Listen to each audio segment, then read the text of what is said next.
Gary Murray. I'm the son of John Stewart Murray and Nora Murray Nee Nichols. Dad was born at Lake Boga. Mum was born at Cumragunja. Our connection is to the Alps, Dutarara for my father, Yorta Yorta for my mother and father, Barap, Wamba Wamba, Jar Jar Warung and Yapagog. We're also Wiradjuri and Wirragaya. That's our connection to country, our blood ties to our ancestors.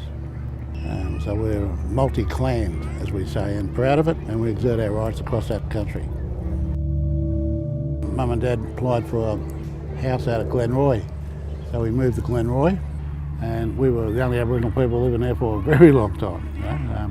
So we all grew up there, and we basically got involved in the community, playing particularly through football, and then we started playing carnivals, National Aboriginal Football Carnivals, and I probably played in about 11 of those. And got picked 6 times in the All-Australian team and played in 2 internationals. One of my first jobs in the black community was secretary of the Bruce McGuinness, the NACC member, and got involved in the legal service, of course, and ACCA. We're on the boards there.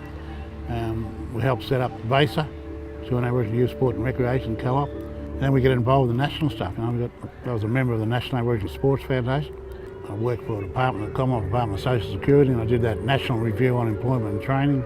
I've worked for land councils, local co-ops in Hayward. So probably 45 years of participation at board level, executive level, member level, whatever. My father got involved in the Aboriginal funeral service. He did that in World War II. He was the first to volunteer to bury the dead, whether they're Japanese or whether they're Australians, on the beaches of Borneo and New Guinea. And he continues that respect for the dead by setting up the Aboriginal funeral service with Auntie Edna Brown and everybody else, and returning people that die here in Melbourne or somewhere else, and he'd take them home to give them a respectful burial on their country. Yeah, well, repatriation is just stuff we inherit from Dad and all that, and Jimmy Bird, people like that. I've done burials, 150 burials at Cow Swamp, for example, on Yorta Yorta country. We've done burials at Murray Downs Golf and Country Club, where we took the golf club on for 2 years of dispute, and they dug up 17 burials across 6 sites. Yeah, I think it's part of it, I suppose. You inherit that stuff from Pastor Doug Nichols' grandfather, and then from Dad, of course, and then from Nan as well, Lady Gladys Nichols, another person. She's done a lot of great things as well, a different way maybe, but in the day you're surrounded by people that show you what the right thing is and show you how to lead and do the right thing by people in the community. So every generation's been like that. We've inherited it. And what we inherit is our dispossession and our dispersal and our deculturalisation and our breaches of our human rights. And what happens is that's baggage.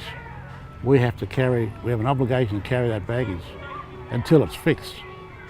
And that's why I say to white people, aren't you sick of us complaining?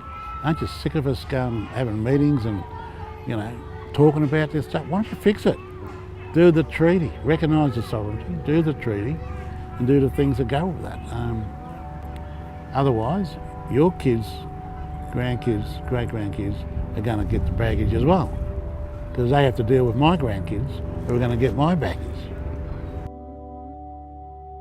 The greatest thing I've done with other people is the fact I've got 12 deadly kids and 15 deadly grandkids.